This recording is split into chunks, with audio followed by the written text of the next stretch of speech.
अखंडमंडलाकारं व्याप्तं येन चराचरं तत्पदं दर्शितं येन तस्मै श्रीगुरुवे नमः।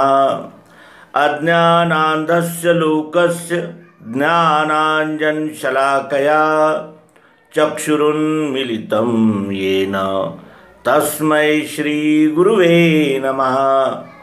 गुरुर्ब्रह्मा गुरुर्विष्णु गुरुर्देवो महेश्वरा गुरुर्साक्षात् परब्रह्म तस्मै श्रीगुरुवे नमः।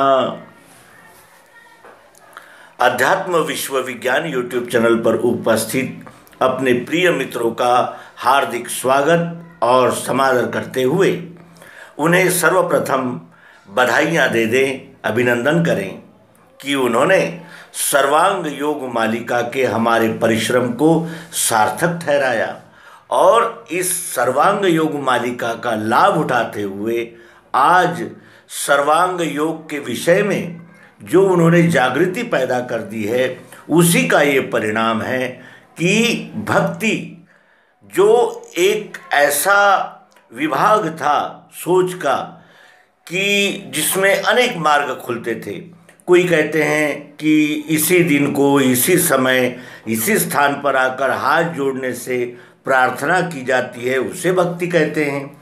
कुछ लोग कहते थे कि विशिष्ट प्रकार का यज्ञ करते हुए, विशिष्ट प्रकार के मंत्र का जाप करते हुए जो किया जाता है उसे भक्ति कहते हैं।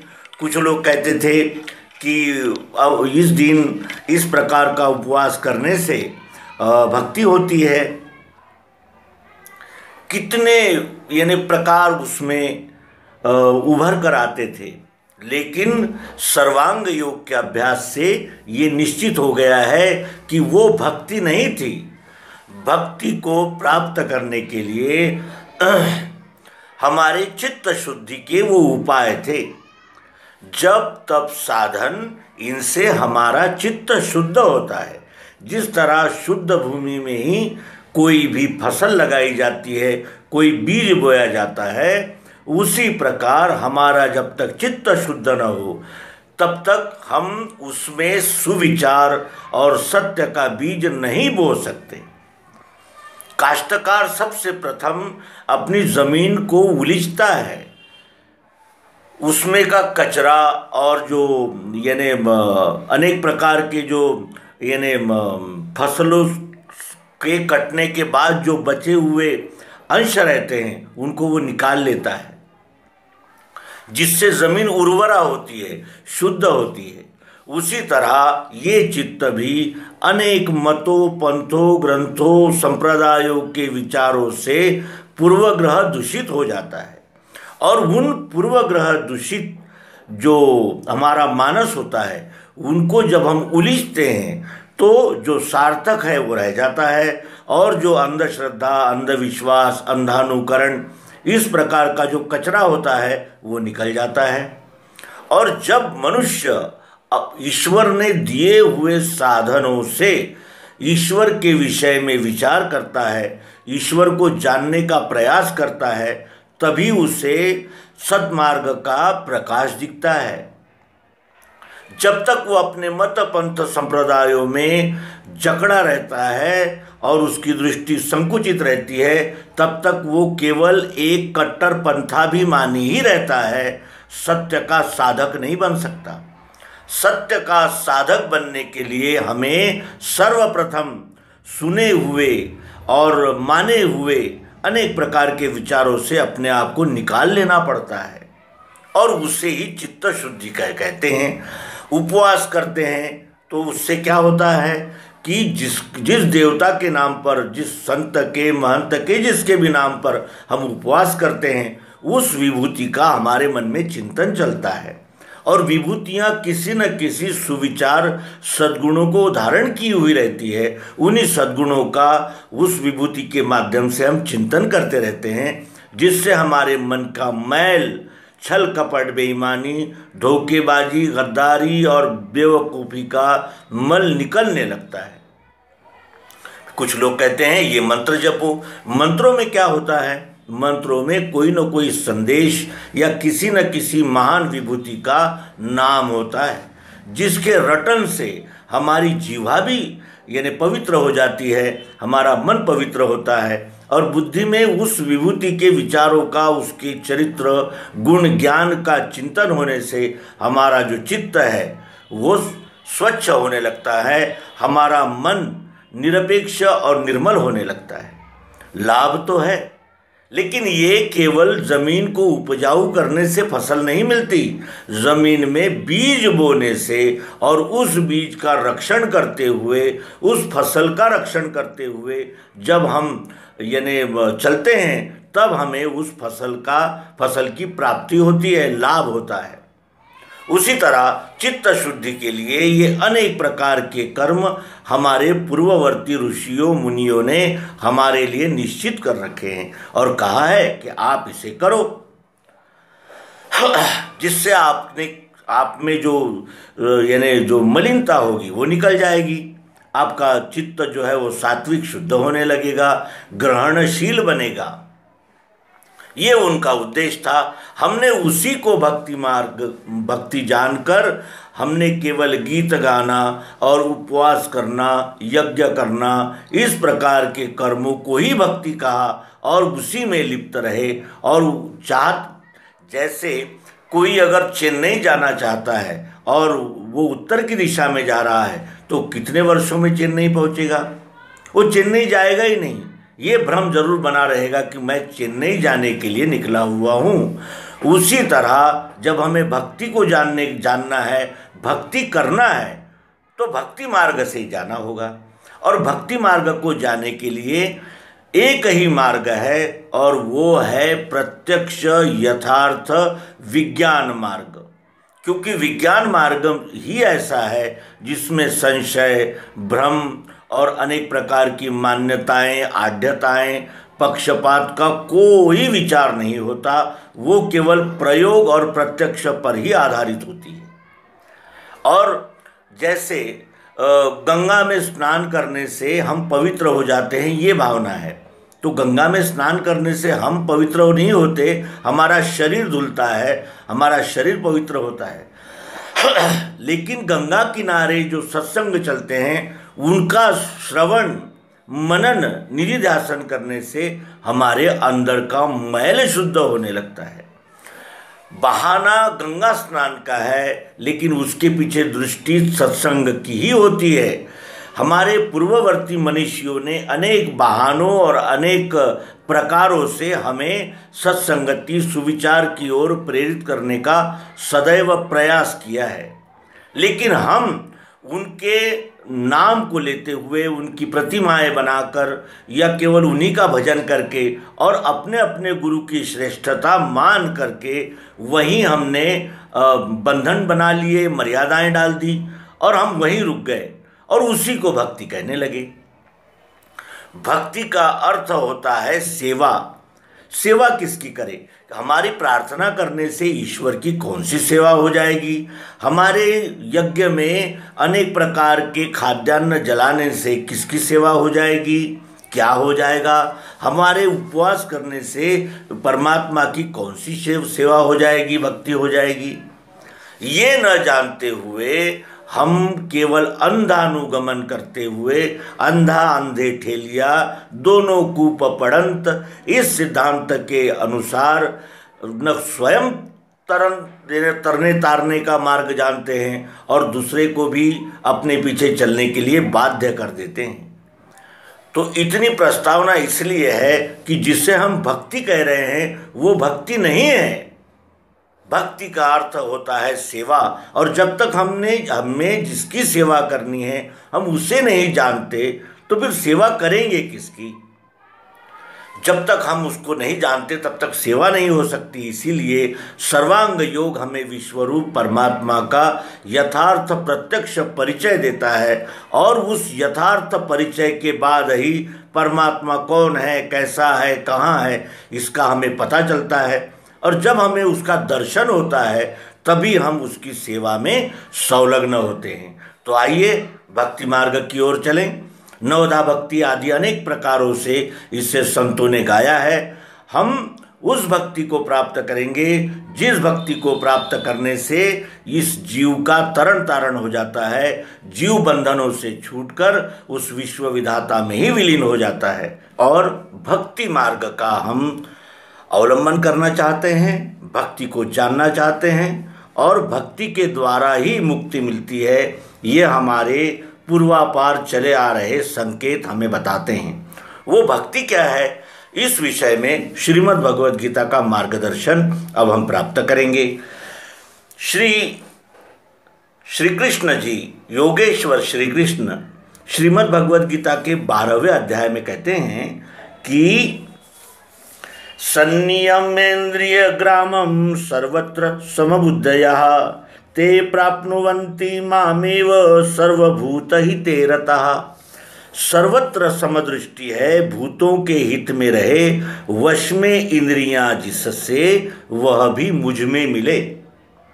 और ये 12वें अध्याय के पूर्व में 11वें अध्याय में भगवान श्री कृष्ण जी ने अर्जुन को विश्वरूप परमात्मा का प्रत्यक्ष यथार्थ दर्शन करा दिया था।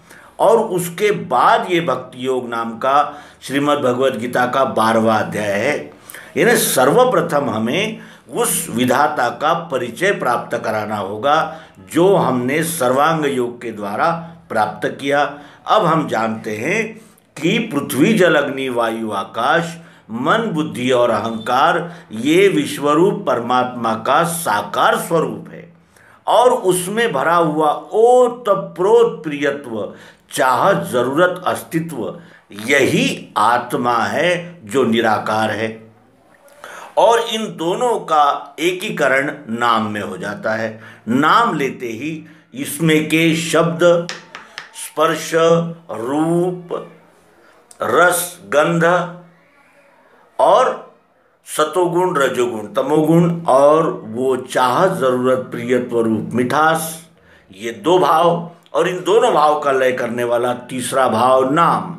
नाम लेते ही उस वस्तु का साकार भाव और उसमें व्याप्त चाह, जरूरत, प्रियत्व, रूप, निराकार भाव, इन दोनों का लय हो जाता है। ये बोध हमें 11वें अध्याय से प्राप्त हुआ। और उसके अनंतर फिर जैसे हमें जब पता चल जाता है कि कौन क्या सत्य है, उसके बाद हम फिर उस सत्य को यानी अवलंबन करने लगते हैं, उस मार्ग पर चलने लगते हैं। उसी तरह यहाँ 12वें अध्याय में भगवान श्री कृष्ण जी कहते हैं कि मुझ में कौन मिल सकता है, सब नहीं मिल सकते, क्योंकि भक्ति को प्राप्त करने के अनेक मार्ग है, ऐसा जो कहते हैं वो अभी भी अंधेरे में है।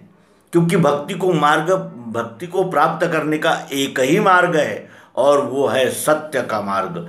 सत्य उसे कहते हैं जो अबाधित होता है, सार्वभौम होता है, सार्वदेशिक होता है, सार्वजनिक होता है। वो किसी एक मत, पंथ, ग्रंथ की बपौती नहीं होता, वो सबका होता है, सबका एक ही होता है, उसे सत्य कहते हैं। और वो सत्य का लाभ अर्जुन को 11वें अध्याय विश्वरूप दर्शन योग में मिल चुका। अब वो जानना चाहता है कि विश्वरूप परमात्मा में लय होने का क्या मार्ग है। और भगवान श्री कृष्ण जी कहते हैं, अभ्यासेप्य समर्थोसी मत कर्म परमो भव मदर्थमपि कर्माणि कुर्वन्सि द्वीम वाप्स्यसि। अभ्यास भी न होवे तो कर्म मेरे लिए करो, मेरे उद्देश्य से कर्म करने से भी मुझे मिले। यानी विश्वरूप परमात्मा के उद्देश्य से कर्म करने पर विश्वरूप परमात्मा हमें प्राप्त हो जाता है। अर्थात हम में और उसमें एक ही भाव का जब दर्शन हमें हो जाता है तो फिर छोटी चीज़ हमारा व्यष्टि अहंकार उस विशाल विश्वरूप में विलीन होने लगता है। उसके बाद वे कहते हैं कि अभ्यास से ज्ञान श्रेष्ठ, ज्ञान से ध्यान है बड़ा, ध्यान से कर्म फल त्याग, त्याग से शांति है मिले। और इस प्रकार हमें शांति की प्राप्ति होती है।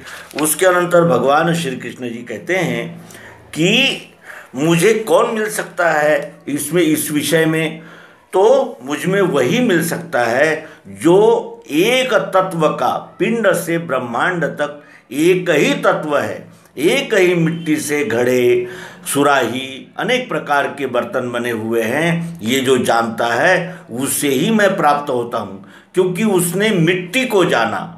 बर्तनों के अनेक आकारों प्रकारों में उसकी दृष्टि नहीं फंसी, वो अनेक प्रकार के विभिन्न यानी विभ्रांत जो उसकी दृष्टि थी, वो एकीकरण होके मूल में उसकी दृष्टि स्थिर हो गई।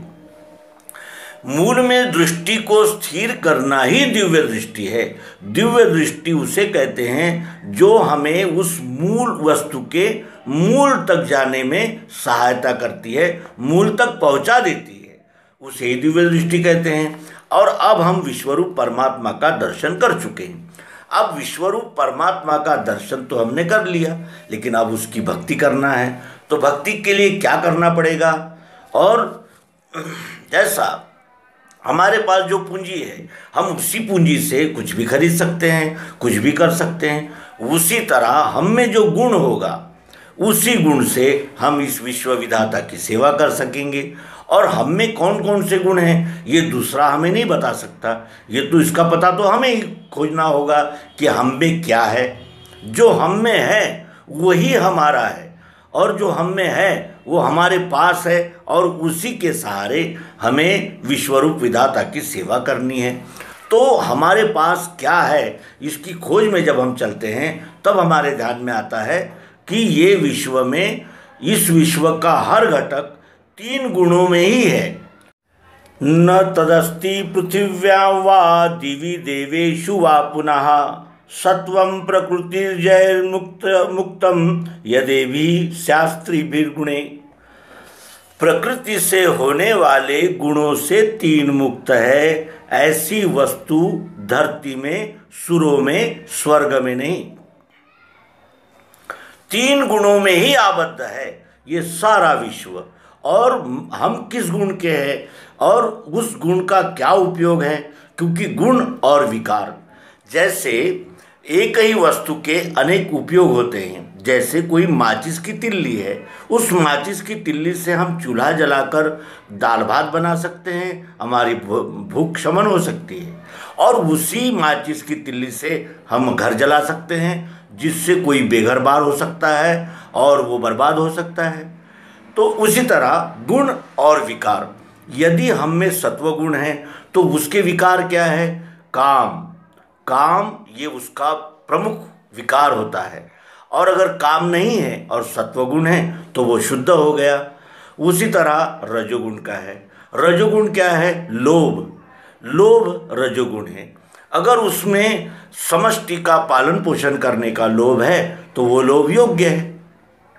और उसी तरह सबका लूट खसोट कर, छीन कर अपने को ही प्राप्त कर लेना है तो वो क्या है? वो विकार है। उसी तरह तमोगुण का है। तमोगुण का विकार क्या है? क्रोध। और वही क्रोध जब हम इस समष्टि की रक्षा के लिए यानी उसका उपयोग करते हैं तो क्या होता है? सीमा पर जो सिपाही लड़ रहा है वो क्या अपने लिए लड़ रहा है? नहीं, वो उस राष्ट्र के लिए, उस सामष्टिक हित के लिए वहाँ जागृत रहकर पहरा दे रहा है, मरने मारने के लिए तैयार है। तमोगुण तो एक ही है, लेकिन उसका गुण और विकार।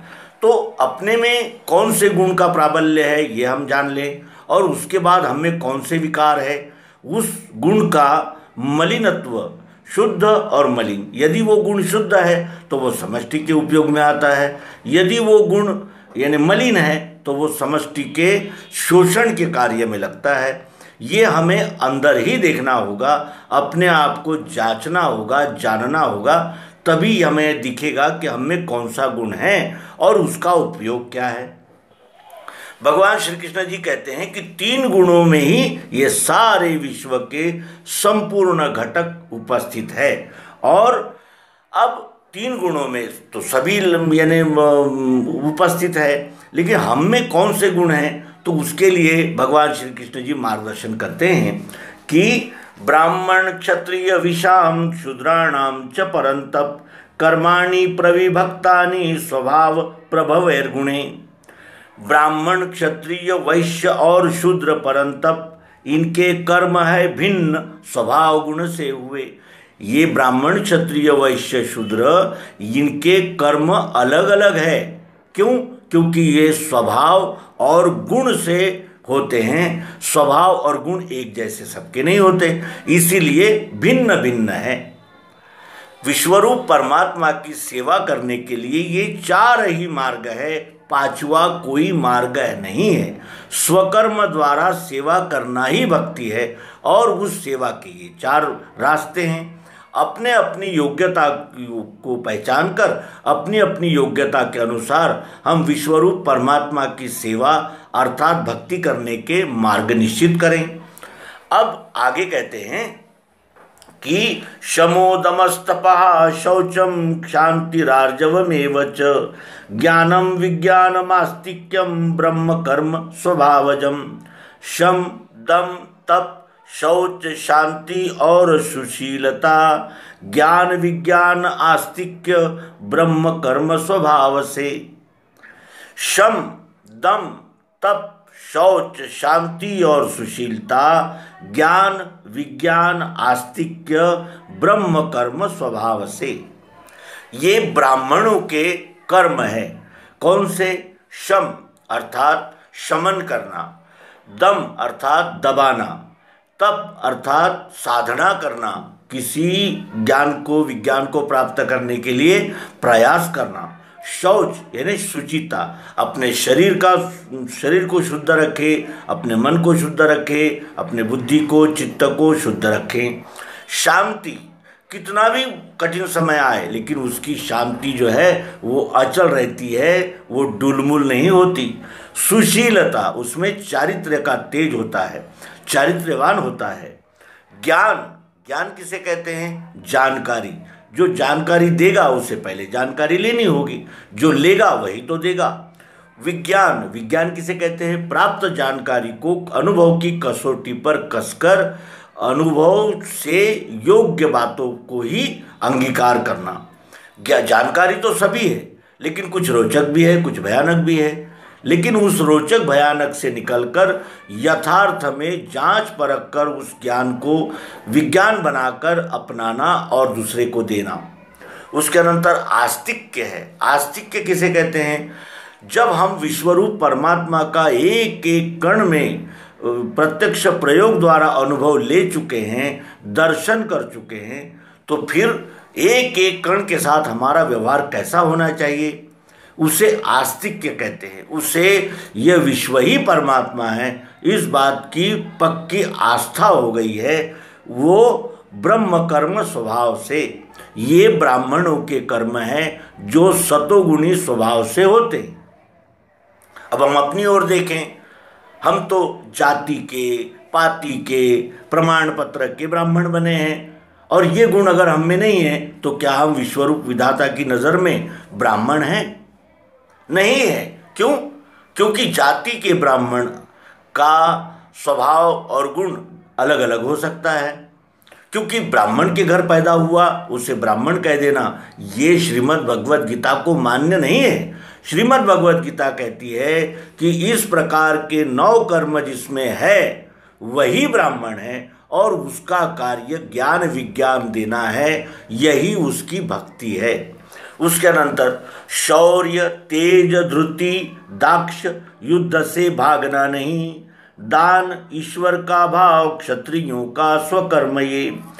शौर्यम तेजो धृतिर्दाक्ष्यम युद्धे चाप्य पलायनम, दामीश्वर भावश्च क्षात्रम कर्म स्वभावजम। शौर्य यानी पराक्रम, तेज अर्थात सच्चाई का तेज, धृति यानी धीरज, दाक्ष यानी उदारता, युद्ध से भागना नहीं यानी अपलायन, युद्ध से न भागना, दान सदैव देने के लिए तत्पर रहना, ईश्वर का भाव, सब में एक ही परमात्मा है, ये भाव उसके हृदय में एकत्रित होता है, ये क्षत्रियों का स्वकर्म है। यदि इन 7 कर्मों में हमारी प्रवृत्ति है तो हम क्षत्रिय है, जाति के और प्रमाण पत्र के नहीं, विश्वरूप परमात्मा को हम धोखा नहीं दे सकते। जब तक हम में ये गुण नहीं है, हम अपने आप को क्षत्रिय नहीं कह सकते। और क्षत्रिय का कार्य है न्याय और रक्षा। समष्टि विश्वरूप परमात्मा की सेवा में न्याय रक्षा के लिए सदैव उपस्थित रहना, ये क्षत्रियों का स्वकर्म है। और स्वकर्म के द्वारा ही विश्वरूप परमात्मा की सेवा होती है। उसके अनंतर कृषि गौरक्ष वाणिज्यम वैश्वकर्म स्वभावजम परिचार्यात्मकम कर्म शूद्रस्यापि स्वभावजम। खेती गोपालना वंज वैश्यों का निज कर्म है। खेती करना, गोपालना, जो भी यानी इंद्रियों में यानी इंद्रियों समूहों को सेवा करना, जैसे यानी समष्टि में आने वाले प्राणी मात्र की सेवा करना, गोपालना। बंज कहते हैं व्यापार को। वैश्य व्यापार के द्वारा इस विश्वरूप परमात्मा की सेवा करता है, कहीं से माल लाता है, कहीं से बेचता है। इस प्रकार का उसका ये कर्म है। जो ये कर्म निष्पृह भाव से, निष्काम भाव से और फलेच्छा रहित और कर्तृत्व का अभिमान न रखते हुए करता है, वो वैश्य है। और वैश्य कर्म भी उसका भक्ति ही है। और सेवा करना यही एक कर्म शूद्र स्वभाव का। और शूद्र जिससे ज्ञान विज्ञान लेने देने का कार्य नहीं हो सकता, न्याय रक्षा का कार्य नहीं हो सकता, गोपालन वंज नहीं हो सकता, उसका कार्य है वो शरीर से श्रम करे, सेवा करे। कर्म तो वही है, यही कर्म तो हम सब कर रहे हैं, लेकिन वो भक्ति रूप नहीं हो रहे। क्यों? क्योंकि उसमें अधिक से अधिक फल की प्राप्ति करने की फलाशक्ति और मैं करता हूँ, ये कर्तृत्व का अभिमान लगा हुआ है। वही कर्म भक्ति बन जाती है जब हम विश्वरूप परमात्मा की सेवा के लिए समर्पित भाव से करने लगते हैं। तो मित्रों, भक्ति श्रीमद् भगवद गीता के प्रकाश में हमने जानी। अपने अपने स्वभाव को जानकर, अपने अपने गुणों को पहचानकर हम इस विश्वरूप परमात्मा की सेवा करें, और यही भक्ति है। और इसी से हमें मुक्ति अर्थात जन्म मृत्यु की कल्पना से छुटकारा मिल जाता है। और फिर जैसे समाधान नहीं स्थायी, ये जो प्रश्न था सर्वांग योग के मुमुक्षु का, वो उसको स्थायी समाधान की प्राप्ति होती है, सतत प्रसन्नता उसके प्राप्त होती है। और वो इस जीवन में भी उसका योगक्षेम व्यवस्थित होता है। और शरीर त्याग के बाद भी वो ऐसे ही घर में जन्म लेता है जहाँ विश्व सेवा निर्लेप और जिसे कहते हैं कर्तृत्व भावना रहित और फलाशक्ति का त्याग करते हुए उससे आप ही आप होने लगती है।